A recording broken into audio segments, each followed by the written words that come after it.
Ich bin ein Berliner. I have a dream.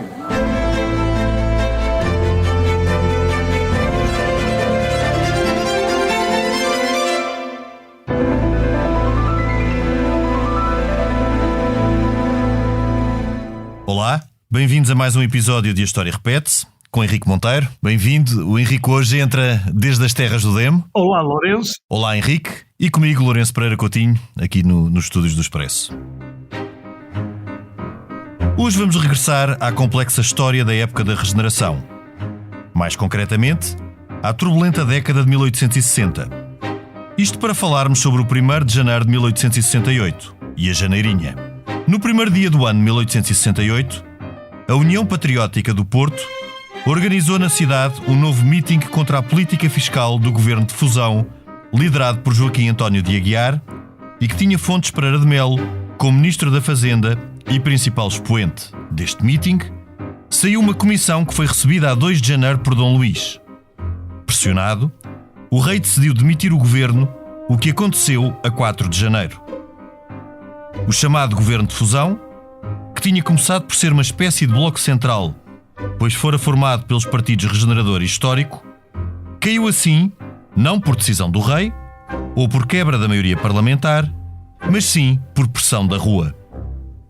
Para os defensores do Partido Popular, como o Conde de Peniche, um aristocrata excêntrico que reunia os auto-intitulados democratas no seu palácio da Travessa da Queimada, era assim que tinha de ser, pois não reconheciam legitimidade às eleições organizadas e invariavelmente ganhas pelos governos nomeados pelo rei. Mas se o rei cedeu à vontade do Partido Popular, afastou então o governo de fusão e o por eles odiado ministro Fontes Pereira de Melo, foi prudente na escolha do novo presidente do Ministério. O Conde de Ávila era um liberal conservador que trazia um incómodo passado como ministro do tempo de Costa Cabral, mas, também, suficientemente plástico e pragmático para garantir o difícil equilíbrio entre a vontade popular e a continuação da prática da regeneração. A Janeirinha, tempo inspirado pelos acontecimentos do 1º de janeiro, revogou a reforma administrativa de Martins Ferrão, que tinha diminuído drasticamente os concelhos de 302 para 178, e iniciou um período de economias, aqui economias entre aspas, tal como eram apelidadas na imprensa, procurando desagravar os impostos de consumo, aqueles a que era impossível escapar e que eram bastante contestados, sobretudo em Lisboa e Porto. Imagino que os ouvintes, menos familiarizados com o século XIX, estejam a achar estes parágrafos pouco esclarecedores. De facto, a história da época da Regeneração, época que começa em 1851, à altura da estabilização do regime liberal, não é linear. Ao contrário da ideia simplista muitas vezes repetida, este tempo não foi preenchido por uma pacata alternância no poder de dois partidos, no caso, regeneradores históricos. Dom Pedro V, que reinou entre 1851 e 1861, desconfiava dos partidos e era partidário da fusão dos mesmos. Para o rei, o governo devia ser sobretudo técnico, cabendo a si a orientação política. Por isso, escolheu para presidente do Ministério uma personalidade que aceitava o controle régio, o seu tio-avô, o Duque de Lolé. Também por isso, Dom Pedro V nunca quis entregar o poder aos regeneradores, sobretudo a Fontes Pereira de Melo, que não se prestava a aceitar as suas orientações. A regeneração de 1851 foi o resultado de um compromisso político que pôs fim ao longo braço de ferro entre cartistas e setembristas. Estes últimos, que defendiam que o poder político devia assentar nas cortes e não no rei, aceitaram então deixar de contestar os poderes régios formais, incluindo as sempre polémicas nomeações de pares do rei a pedido do governo, as chamadas fornadas. Isto com a esperança de, na prática, conseguirem afastá-lo do processo político. Tal não veio a acontecer. A segunda metade da década de 1850 comprovou que os governos continuavam a ser escolha do rei, sendo as eleições quase apenas um formalismo organizado pelo ministro do reino. A esquerda, informalmente organizada na chamada unha preta dos históricos, usou então a questão religiosa, como a questão das Irmãs da Caridade, para atacar a prática da regeneração, isto sem pôr diretamente em causa ao rei. Em novembro de 1861, Dom Luís subiu inesperadamente ao trono depois da morte precoce do seu irmão, Dom Pedro V, com tão só 24 anos. Dom Luís não procurou intervir na governação como Dom Pedro V. O primeiro governo que nomeou, liderado pelo Duque de Lolé, foi dos mais à esquerda da regeneração, pois integrava a facção unha preta dos históricos. Esta continuava a lutar pela reforma da Carta Constitucional, sobretudo pela reforma da Câmara dos Pares, restringindo a faculdade régia de nomeação de novos pares. Apesar de menos interventivo e mais plástico que Dom Pedro V, o novo rei também não era à altura particularmente favorável a partidos, então muito personalizados e com poucas ou nenhumas distinções ideológicas. No início do seu reinado, Dom Luís escolheu governos da sua confiança, usando os seus poderes constitucionais, sobretudo a dissolução e a nomeação de pares, para oferecer-lhes todas as condições de governabilidade. Quando, em maio de 1865, o governo dos históricos caiu, isto muito devido à erosão da relação entre unhas brancas e unhas pretas, o rei decidiu chamar o Marquês de Sá da Bandeira, um homem da sua confiança, em vez de entregar o governo aos regeneradores, onde pontificava Fontes Pereira de Melo. A fusão entre regeneradores e históricos surge, pois, como reação à prática régia e com o objetivo de forçar o rei a nomear governos de base partidária e não apenas formados por gente da sua confiança. No verão de 1865, foi a fusão, e não o governo de Sá da Bandeira, que ganhou as eleições. Esta foi a única vez durante a regeneração em que as eleições não foram ganhas pelo governo que as fez. Contrariado, Dom Luís nomeou em setembro um governo assente na fusão. Este não contou com o Duque de Lolé, líder da Unha Branca dos históricos, e foi formalmente liderado por Joaquim António de Aguiar. Mas Aguiar estava de há muito doente, e todos sabiam que o homem forte do ministério era Fontes Pereira de Melo, político que nunca teve boa relação com Dom Pedro V e de quem Dom Luís ainda desconfiava. A remodelação de maio de 1866, com a entrada de Casal Ribeiro e Martins Ferrão, reforçou o peso dos regeneradores no executivo, que passou a ser quase monocolor. Foi a partir daqui que o governo delineou a reforma administrativa. Com o início da Guerra do Paraguai e a diminuição drástica das remessas dos chamados brasileiros, Fontes Pereira de Melo, ministro da Fazenda, viu-se obrigado a aumentar os impostos para fomentar o propalado progresso. Estes impostos para fomentar o progresso congregaram a oposição, dos unha preta dos históricos ao bispo de Viseu, figura peculiar de prelado pouco dada à religião e aclamado como arauto das chamadas economias. O bispo de Viseu e a contestação ao governo de fusão estiveram na origem do Partido Reformista, defensor da reforma da Carta e das economias. O 1º de janeiro de 1868 deu início ao período mais conturbado da regeneração.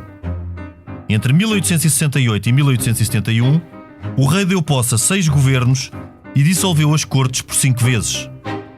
Então, voltou a dar prioridade à escolha de gente da sua confiança para o governo, como o Conde d'Ávila e o Marquês de Sá da Bandeira.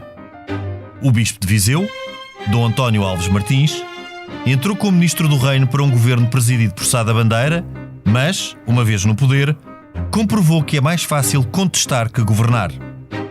As tão ansiadas economias do bispo acabaram por resultar em quase nada. Em 1871, depois de grande instabilidade política, incluindo um caricato governo imposto ao rei pelo Duque de Saldanha, Dom Luís decidiu, por fim, chamar os regeneradores de Fontes Pereira de Melo para formarem um governo monopartidário. Este foi o mais longo da monarquia constitucional e duraria de 1871 a 1877. Contudo, o rei ainda não estava convencido das virtudes da alternância partidária, o que só veio a acontecer a partir de 1879 e depois de muita contestação do Partido Progressista, herdeiro de históricos e reformistas. Seria esta alternância, o chamado rotativismo, que funcionaria em boa parte das 3 últimas décadas da monarquia constitucional. Em 1885, a Carta acabou por ser reformada no sentido progressista. Isto configurou o segundo ato adicional, depois revertido em 1895. Mas as chamadas economias nunca foram eficazes, o que teve reflexo na grave situação financeira do país no final do século XIX. O 1º de janeiro de 1868 não logrou a reforma imediata da Carta Constitucional, nem um travão a fundo na despesa pública. Mas reverteu a reforma administrativa e mostrou como a rua, dos grandes centros urbanos, continuava com capacidade para impor governos e alterações de rumo, dispensando pronunciamentos ou revoluções militares. Esta capacidade manteve-se latente até 1910, a altura em que voltou a manifestar-se com eficácia.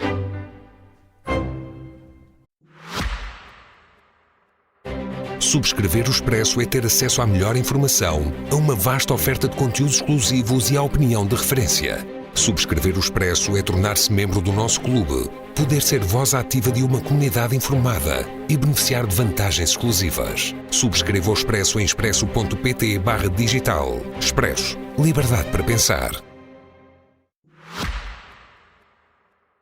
Passemos então à conversa. Henrique, penso que também acharás que estes foram tempos confusos e não tão lineares como muitas vezes se pensa, onde encontramos muitas questões que continuam a fazer o nosso dia-a-dia e continuam na atualidade política. Demagogia, instabilidade, reforma do sistema político, pressão fiscal. Todo este tempo soa-te familiar? Bom, pelo menos temos uma figura que é lá das tuas bandas. Bispo das bandas onde tu agora estás, Bispo de Viseu. O Bispo de Viseu, Dom António Alves Martins. Não, eu não... o Dom António Alves Martins foi Bispo de Viseu, mas não era de Viseu. Não, ele foi lá, exato, ele por acaso foi lá parar, a Viseu. Exato. Mas o Liceu de Viseu chama-se Dom Alves Martins e tudo, é uma figura conhecida aqui, até porque ele, não sei se sabes, além de ter sido bispo, foi grão-mestre da maçonaria ao mesmo tempo. Exato, uma das contradições do tempo. Nós também já aqui falámos, Henrique, só como parentes, nós também já aqui falámos que na altura, e as pessoas podem estranhar como é que este Bispo de Viseu era líder de uma facção bastante progressista e de uma facção até bastante demagógica que proclamava as economias, mas depois quando ele foi para o governo acabou também por não conseguir fazer nada. Nesta altura, os bispos e todos estes altos cargos eclesiásticos eram nomeados pelo governo, pelo Ministro da Justiça e dos Assuntos do Clero. Portanto, ele sobretudo era um funcionário público. Exatamente. Mas sabes que tu aqui estás a jogar em casa, não é? Porque é a tua especialidade do século XIX.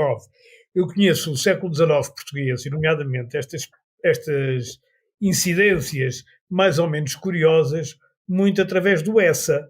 E não sei se tu conheces uma crónica fabulosa do Essa sobre este governo do Partido Reformista, em que ele começa assim. Aproximam-se vários jornalistas do Partido Reformista e um deles diz: senhor, disseram, espalhou-se por aí que vindes restaurar o país. Ora, deveis saber que um partido que traz uma missão de reconstituição deve ter um sistema, um princípio que domina a vida social, uma ideia sobre a moral, sobre a educação, sobre o trabalho. Assim, por exemplo, a questão religiosa é complicada. Qual é o vosso princípio nesta questão? Economias, disse com potente voz o Partido Reformista. Isto era a crónica do S. E depois continuava. E sobre moral? Economias, bradou. E só safa e questões de trabalho. Economias. Mugiu. E a questões de jurisprudência. Economias, reagiu. Bem, e vai por aí afora a crónica. Exato. Sempre pergunta qualquer coisa, até que há um último jornalista que diz: de quem gosta mais, do papá ou da mamã? Economias, bravejou. Então, portanto, eu não sei mais nada sobre economias.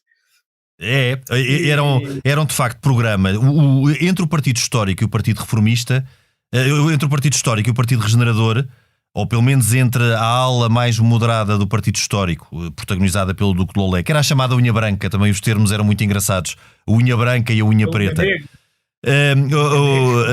A unha branca dos históricos e a maioria dos regeneradores não tinham grandes diferenças. Aliás, tanto Dom Pedro V como depois Dom Luís privilegiaram os históricos e sobretudo uma figura em quem tinham confiança, porque na altura, e não existindo grandes diferenças ideológicas entre os partidos, o que contava também era muita confiança régia. E Dom Pedro V também, como eu aqui já disse, não confiava nos partidos. E apostou no Duque Lolé porque o Duque Lolé era alguém a quem ele podia acompanhar.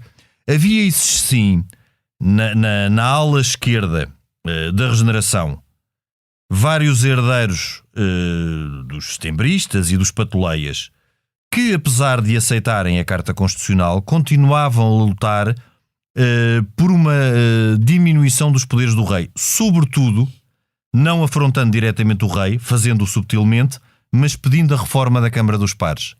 O que era a reforma da Câmara dos Pares? Na prática era impedir o rei de fazer nomeação de pares a pedido do governo. Ou seja, no fundo mexia indiretamente nos poderes do rei, não sendo um ataque direto ou uma afronta direta aos poderes régios. Portanto, foi desta forma que durante toda a década de 60, primeiro com a questão religiosa e depois com esta luta pela reforma da Câmara dos Pares, que a ala esquerda da Regeneração pugnou. E depois havia um outro grupo, portanto este foi sobretudo um grupo que congregou os unha preta dos históricos, mas um outro grupo que se juntou à volta deste bispo de Viseu, do Dom Alves Martins, que tinha exatamente como único programa as economias. Era, face ao aumento dos impostos, que era um aumento que sobretudo incidia sobre o consumo e sobre Lisboa e Porto, que eram os centros onde havia mais comércio e onde havia mais consumo. Daí o Porto ter sido muito ativo nesta altura. Aliás, é interessante porque nós temos o 1º de Janeiro, é um jornal do Porto. O 1º de Janeiro, a janeirinha começa no Porto, com uma contestação no Porto. E o Porto, durante toda a década de 60, tem um grande peso na política nacional. Aliás, durante toda esta fase do liberalismo, depois começa a partir da década de 70 gradualmente a perder protagonismo. Mas durante a década de 60 o Porto pautou, e aliás pela sua burguesia, pelo empreendedorismo, pautou a política nacional. E o que se passa no 1º de janeiro é justamente uma manifestação popular organizada pela uma União Patriótica no Porto, portanto é um meeting, que nada tem a ver com estruturas partidárias, com representação parlamentar ou inclusive com pressões do exército. Portanto, não é um pronunciamento militar tal como tinha acontecido até 1851. Eles fazem este meeting. Deste meeting surge uma comissão encarregue de ir a Lisboa falar com o rei e pedir ao rei a demissão do governo de fusão. E a demissão do governo de fusão exatamente por estes dois motivos. Impostos lançados por Fontes Pereira de Melo. Impostos sobre o consumo. Sobre o consumo, lançados por Fontes Pereira de Melo. Seria hoje o IVA, por exemplo. Por exemplo, sobre o consumo, que afetava sobretudo os grandes centros urbanos e o comércio. Portanto, tudo o que eram uniões comerciais e estruturas comerciais estavam contra os impostos sobre o consumo, que eram aqueles que eram difíceis de fugir. E também sobre a reforma administrativa. Porque esta supressão conselhia... Martins Ferrão, não é? Exato, Martins Ferrão, que era um regenerador, mas era um regenerador bastante progressista. Depois ele até será aio do Príncipe Dom Carlos, futuro aio do Príncipe Dom Carlos. Preceptor, não aio, preceptor. E esta reforma administrativa iria suprimir uma série de concelhos, cerca de metade, o que em Portugal, que assenta sobretudo sobre uma estrutura concelhia, deu grande brado e fez com que muitos concelhos que iriam ser suprimidos se tivessem revoltado contra a medida. Portanto, há de facto aqui uma resposta popular e este governo de fusão, este bloco central que tinha sido apoiado por muitos e tinha sido advogado por muitos, cai por pressão da rua. Mas é curioso, eu vou voltar ao Essa, porque o Essa ele escreve sobre isto tudo nos jornais, não é? Em 1871, quando é formado, aliás, o governo do Duque de Ávila, ou do Marquês de Ávila e Bolama, como já era o título dele na altura, escreve uma crónica genial que diz o seguinte: que o Ministério, portanto, o Ministério é o governo, como tu sabes, o Ministério é assim composto: Presidente do Conselho, Marquês de Ávila e Bolama; Ministro dos Estrangeiros, Marquês de Ávila e Bolama; Ministro do Reino, Marquês de Ávila e Bolama; Ministro da Fazenda, Marquês de Ávila e Bolama, sob o pseudónimo de Carlos Bento da Silva; Ministro das Obras Públicas, Marquês de Ávila e Bolama, sob o simpático e suposto nome de Viscondes Chanceleiros, Ministro da Justiça, Marquês de Ávila e Bolama, sob o anagrama Só Vargas.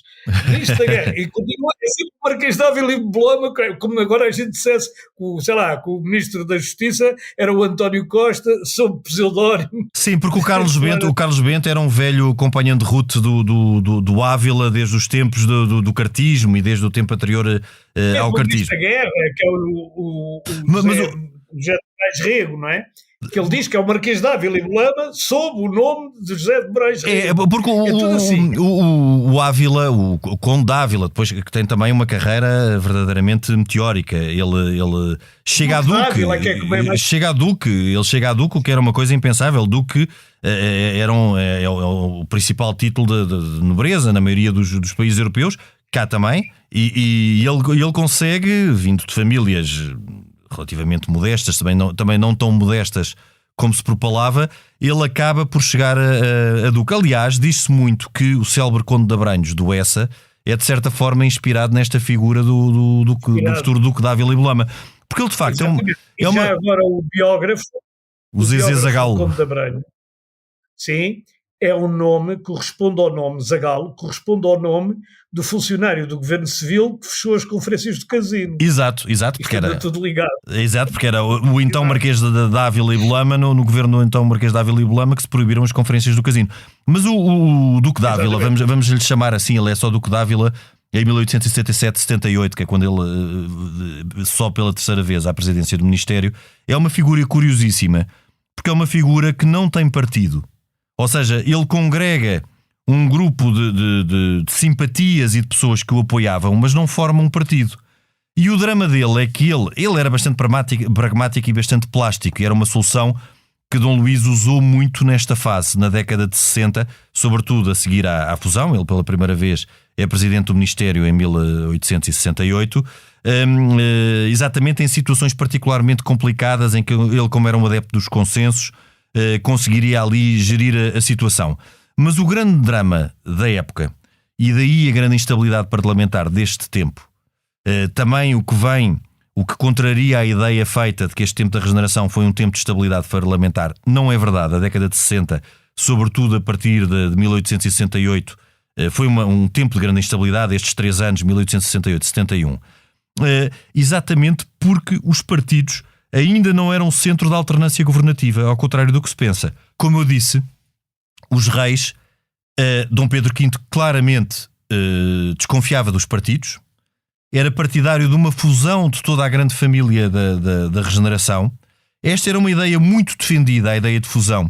E uma ideia de fusão não é uma ideia de coligação. É diferente, porque a coligação pressupõe uma manutenção da autonomia. A fusão era verdadeiramente, como o nome indica, eles fundirem-se num único partido, num único grande partido que executaria as orientações do rei. Esta era a ideia de Dom Pedro V. Dom Luís não era assim tão afirmativo nesta condição do rei como chefe do executivo. Em todo o caso, não era líquido para o rei que um governo histórico deveria suceder um governo regenerador. Também ao contrário do que se pensa. E o rei ia sempre à procura de figuras da sua confiança. No caso de Dom Pedro V foram figuras como o Duque de Lolé e o Duque da Terceira. No caso de Dom Luís foram figuras como o Duque de Lolé e o Marquês de Sá da Bandeira. O Marquês de Sá da Bandeira também tinha uma grande vantagem, que era de garantir a fidelidade do exército. E em todo este tempo nota-se a incapacidade dos partidos em oferecerem respostas, justamente porque o rei também não confiava neles. O rei só confiava nos históricos desde que o Duque de Lolé integrasse a solução, e o Duque de Lolé não teve no governo de fusão. Os históricos estavam na altura em desagregação, até porque a unha preta não tinha qualquer compatibilidade com a unha branca, e por tudo o que foi a política de rua e de meetings feita nesta altura, pelo Conde de Peniche, também uma figura excêntrica da época, e que é uma figura curiosa, porque ele é um dos líderes do chamado Partido Popular, do que na altura se auto-intitulavam democratas. É um demagogo da Travessa da Queimada, que também entra num governo do Duque de Saldanha, porque depois no meio de tudo isto temos o Duque de Saldanha, que faz o último pronunciamento da monarquia constitucional em maio de 1870, que às tantas, no meio de toda esta confusão, alinha as suas tropas em frente do Palácio da Ajuda e obriga o rei a entregar-lhe o poder. e nesta altura o Essa também podia ter escrito que o Duque de Saldanha fica verdadeiramente com todas as pastas ministeriais.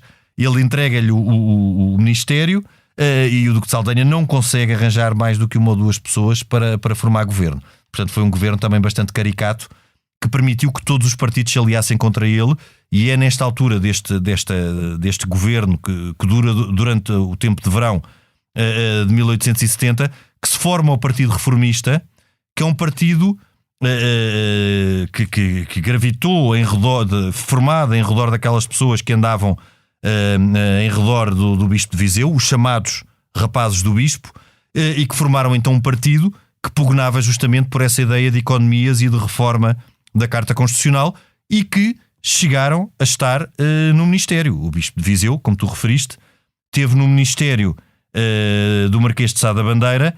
Ele não quis ir para Presidente do Ministério, mas foi para Ministro do Reino, e acabou por tudo o que ele propalava, que ia pôr um corte em toda a despesa pública, caiu em saco roto, e ele não conseguiu fazer muito mais do que outros. Foi uma vacuidade, no fundo. Foram os grandes beneficiados da Janeirinha. Aliás, a Janeirinha, desde logo a Janeirinha tem um nome que é assim pequenino, Janeirinha, assim uma coisa parece... Uma coisa pequenina, não é? Pouca coisa. Pequenina, sem grande importância. Janeirinha, não é? Dá origem, como tu também já disseste, ao 1º de Janeiro, ao jornal, que durante mais de um século sobreviveu no Porto. Parece-me que ele já não se publica, mas eu ainda sou do tempo em que ele era um grande jornal. Sim, aliás, sim. Ele antes do 25 de Abril era o grande jornal, não do regime, não é? Que não tinha relações com o regime, e era um bom jornal do Porto.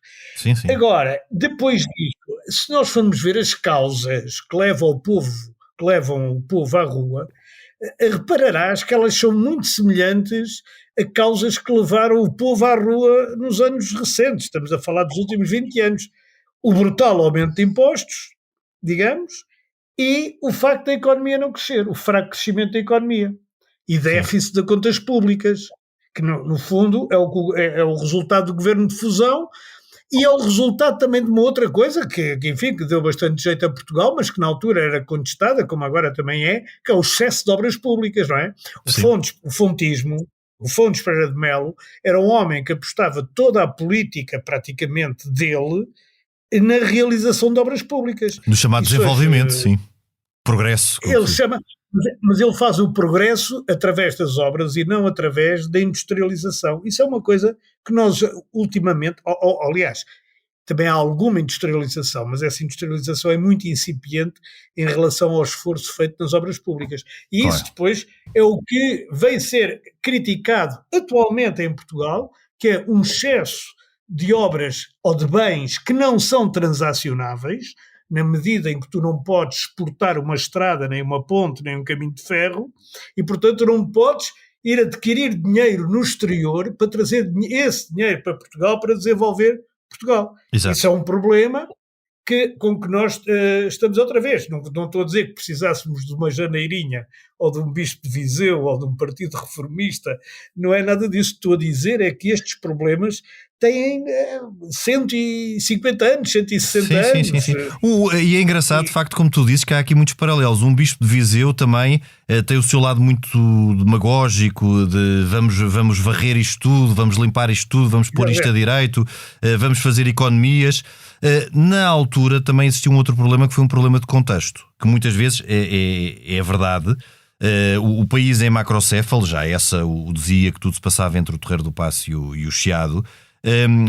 Esta supressão das autonomias concelhias também deram brado. A questão fiscal foi obviamente algo com que as pessoas revoltaram, e isto conjugado com um contexto muito complexo. Desde logo, como eu mencionei na introdução, a Guerra do Paraguai, que provocou também uma crise na economia brasileira e uma diminuição de remessas dos chamados brasileiros, de que Portugal dependia muito, e um outro problema sério, que tinha um impacto grande, sobretudo na economia da cidade do Porto, que foi a filoxera. A filoxera, na década de 60, com quase destruição, se não a destruição de toda a área plantada, das vinhas, Teve seríssimas do vinho do Porto, e vê-se a célebre Dona Antónia Ferreira, há séries sobre isso. Foi uma época extremamente complicada no negócio do vinho do Porto, e o vinho do Porto na altura era a nossa principal exportação. Exato. E já agora deixa-me dizer-te que foi a Filoxera que fez importar o que nós mais tarde chamamos vinho americano. Sim. Um vinho que é um bocado incrível, mas que foi enxertado. Foi os enxertos, sim. Exatamente, e que acabou com a Filoxera. A Filoxera foi uma coisa terrível, a gente hoje não dá importância, parecem-nos pequenas coisas, não é? Mas para a agricultura aqui, eu já estou muito a norte de Viseu, já na descida para o Douro, e isso aqui foi uma coisa brutal, não é? Brutal. Henrique, e com um impacto tremendo, repara que o Porto, na década de 50, em toda esta altura da regeneração, até pela própria ideia de liberalismo, de empreendedorismo, o Porto era o centro político do país. Era o centro político, desde 1820, a Revolução, o movimento de 1820 começa no Porto. E a partir da década de 60, com a Filoxera, perde protagonismo e nunca mais o recupera. Portanto, a Filoxera teve mesmo uma importância muito grande. E claro que em economias muito frágeis, quando se dá uma conjugação destas, a crise social e económica extravasa. Portanto, tudo o que era a contestação da esquerda e dos elementos progressistas do regime, da contestação anterior, que vinha do princípio da regeneração, que foi sobretudo a questão da reforma da Câmara dos Pares e depois a questão das Irmãs da Caridade e de não reintrodução das ordens religiosas em Portugal, que foi o grande cavalo de batalha dos Unha Preta e da chamada Rua de Lisboa no final da década de 50, acentuou-se na década de 60, colocando-se a esta diferença entre o Partido Popular e os defensores de um poder concentrado no rei, um problema económico real. E é a partir daí que se dá o período muito conturbado de 1868, sendo que importa lembrar também, aqui quando falamos no contexto internacional, de referir a situação de Espanha. Porque em 1868 dá-se também uma revolução em Espanha, que afasta a rainha Isabel II de Borbón, e é um tempo em que se fala muito de iberismo, porque também não nos podemos esquecer que estamos numa fase de recente unificação italiana e do processo de unificação alemã.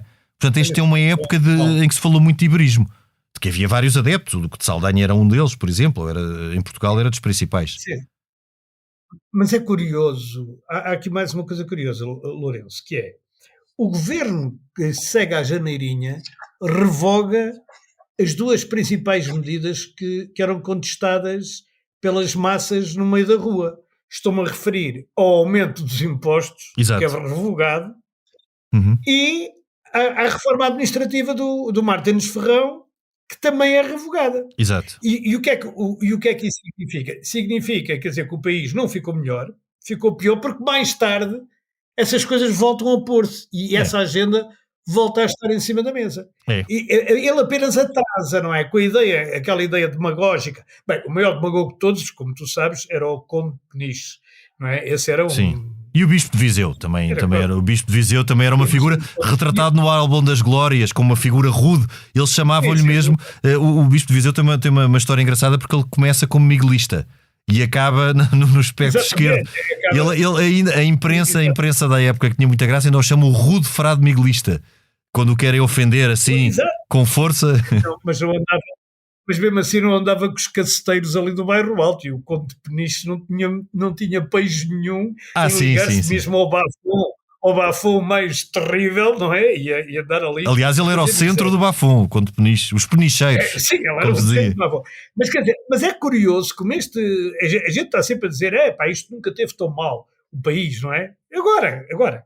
Já teve muito pior. Portanto, sem dúvida. Ser um bocadinho otimistas, já teve muito pior. Sem dúvida. Mas também devíamos aprender também com estes ensinamentos da própria história, que o facto de se adiarem reformas que são absolutamente que podem ser um pouco dolorosas. Toda a gente percebe que, seja a gente dissesse assim, por exemplo, eu estou aqui num concelho Estou aqui num concelho, deixa-me fazer propaganda, não é?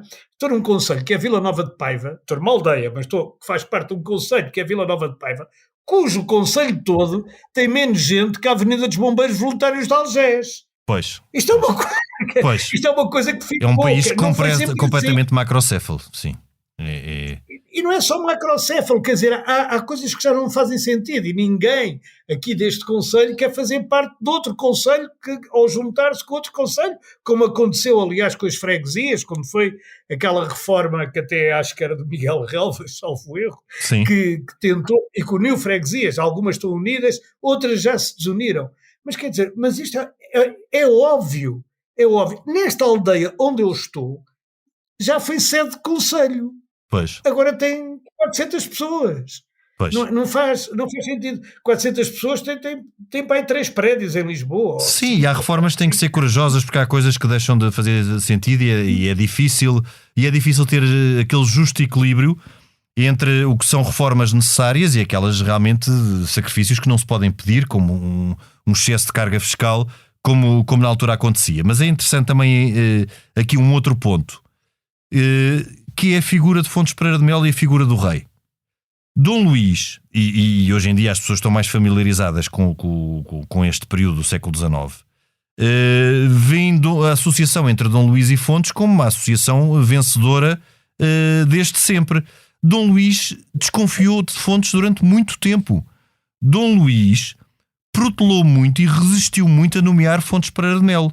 E depois, a partir de 1871, é que Fontes se tornou um presidente do Ministério e o rei deu-lhe todas as condições de governo e passaram a ser os progressistas que é o resultado, também já falámos aqui, da junção no Pacto da Granja de históricos e de reformistas, os progressistas a contestarem esta associação entre Dom Luís e Fontes.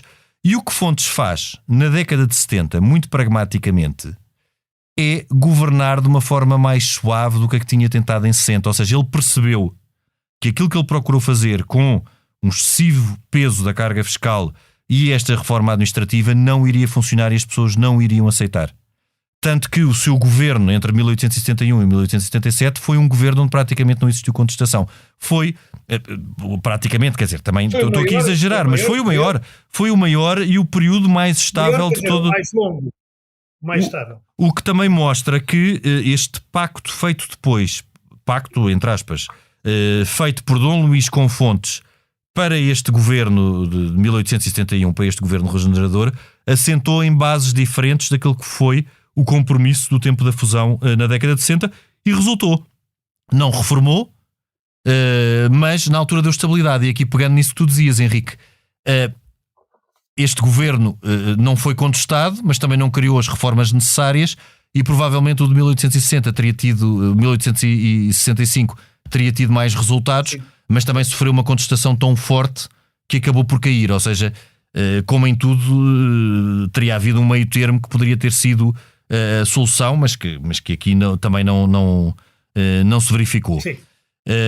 Mas há aqui também uma outra situação, é que é a partir de 1871 e da década de 70 que realmente se começam a criar condições para o início do rotativismo.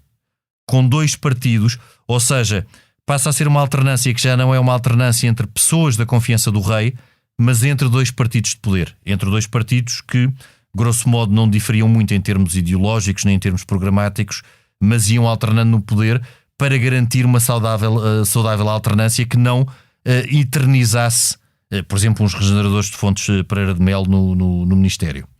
E esse rotativismo começa verdadeiramente a partir de 1879 e depois é exercido durante a década de 80 e depois a espaços durante o tempo posterior. É verdade. Agora, há uma coisa que a gente tem a certeza já hoje, é que não houve nenhuma janeirinha no dia 1 de janeiro. Não. Aliás, eu penso que foi o único 1 de janeiro animado politicamente. Porque foi, nós aliás, quando estávamos aqui a pensar no tema para este programa, estávamos a ver, vamos ver se aconteceu alguma coisa no dia 1 de janeiro. E eu lembrei-me do 1º de janeiro, não é? Da janeirinha, e tu também, que foi assim, pelo menos em termos nacionais, a data política mais relevante, que que deu. Foi o único que teve assim claramente ano novo, vida nova, porque o resto tem sido quase sempre ano novo e a vida mais ou menos igual, e eu acho que isso também é um bem, não é? A estabilidade. A estabilidade. Também vamos ter eleições, ver se há o que é que delas sai, mas há uma coisa que não tiveram nada a ver com o dia 1 de janeiro. Isso já é um grande avanço da nossa história que devemos sempre celebrar. Exatamente. A estabilidade. E o valor da democracia e da alternância no poder. Exatamente. Eu, pelo menos, defendo. A democracia é um garante de estabilidade e vice-versa. Henrique, nós até para a semana, desejando um bom ano, um bom início de 2024. A gravação e sonoplastia esteve a cargo de Salomé Rita. Nós voltamos na próxima semana, noutro tempo e noutro espaço.